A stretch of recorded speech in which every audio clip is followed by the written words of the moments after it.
Hi, my name is James Lovell. I am recording this screen capture video to demonstrate my Mission 2 project for the CIT 110 class at Northwestern Michigan College for the spring 2021 class.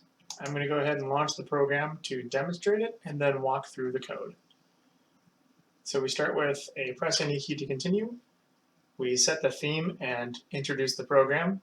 Pause for the user. Introduce the program and start giving instructions. Pause for the user to read it. Ask the user for their name. We capture a string and store it, so we start using it. We ask the user a yes or no question.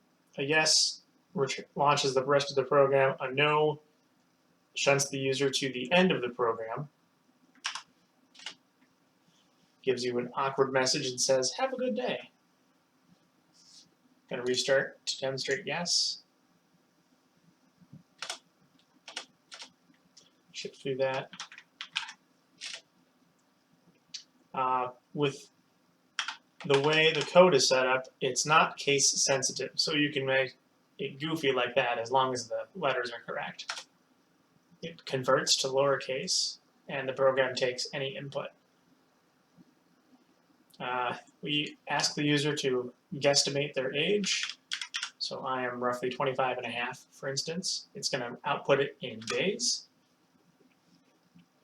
And the program says, I will do better than that. So we ask the user for a specifically formatted birthday. I'm going to go with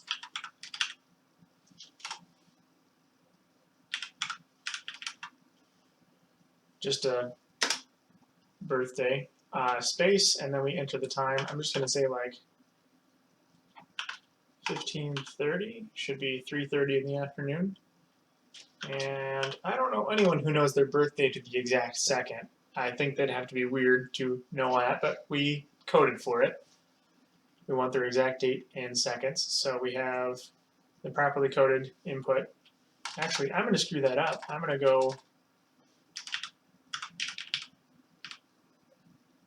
going to put it in the wrong format. That demonstrates a validation loop. So now if we put it in,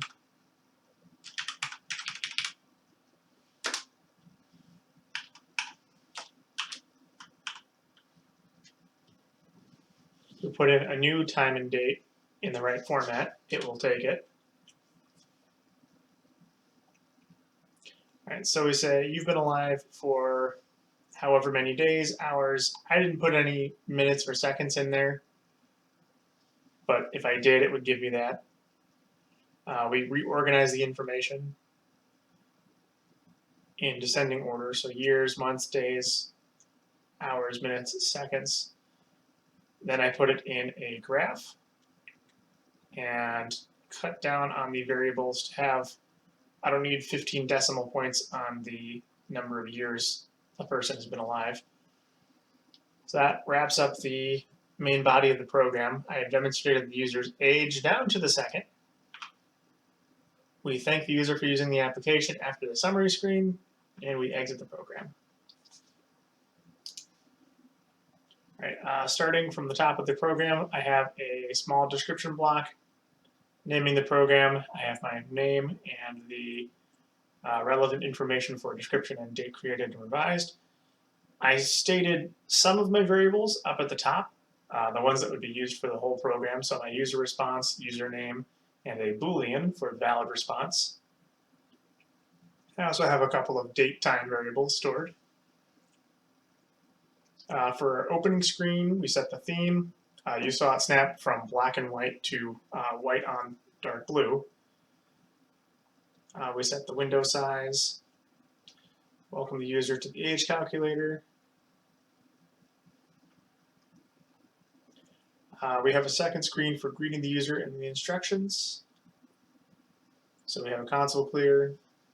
We have all the text spaced out so it's nice and legible, tabs and blank lines to make it legible. We ask that yes or no question. So we ask if you're willing to share information after we do the guesstimation. gets text about that. So we share exact age. So we ask yes or no. I'm going to do a quick scroll here so don't get dizzy. So that's if the user answers yes, it launches the program. Again, I demonstrated it in the actual coding. I put in a no, and it gives the awkward statement. If it's incorrect, I don't know how to loop back to the beginning of the program yet. I don't know the validation for that, but I did make a note. Username, I can't understand your response. Please restart the program. And in quotations, I have, again, reminded the user yes or no. I'm going to scroll back up here. Don't get dizzy. All right, so that's my if yes or no. So assuming the user wants to use the age calculator, we launch into the main body of the program. Future response is equal to yes. So this is a Boolean. Or not a Boolean, that's a if decision loop. So we thank the user, we guesstimate their age and spit that back out times 365.25, which is the number of days in a year accounting for leap years. Then we get the more exact information. So again, we ask for a very specific format, but if the user doesn't have that, we have a validation loop which forces them to go back up to enter it properly. I demonstrated doing it wrong and doing it properly. The program will only be as exacting as the user will enter data. We can go all the way down to the second, but for instance, I know I was born at 2 in the morning, and I don't know if it was 2:03 or 2:07 or however many seconds that was, and I doubt most users would either, but we have the capability. Assuming that is correct and we format it properly, we keep rolling through the program and we format the results. I worked with the professor for some time to understand how to use time span, and I'm still a little fuzzy on, a little rough on the concept, but I got better at manipulating it. We have a large block of new variables in here, and it's kind of a wall of text, but it's all in order: years, months, weeks, days, hours, minutes. That was that paragraph displaying all the user information. Then we recreated that with, this is the code for the table. Took a little bit of trial and error to get the padding distances presentable, but we got it.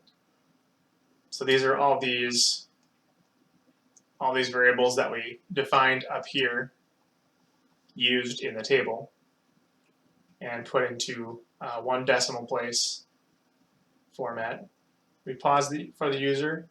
This is, again, that code for the earlier decision block. Then we exit the program. We thank the user and wait for them to press a key to end the program.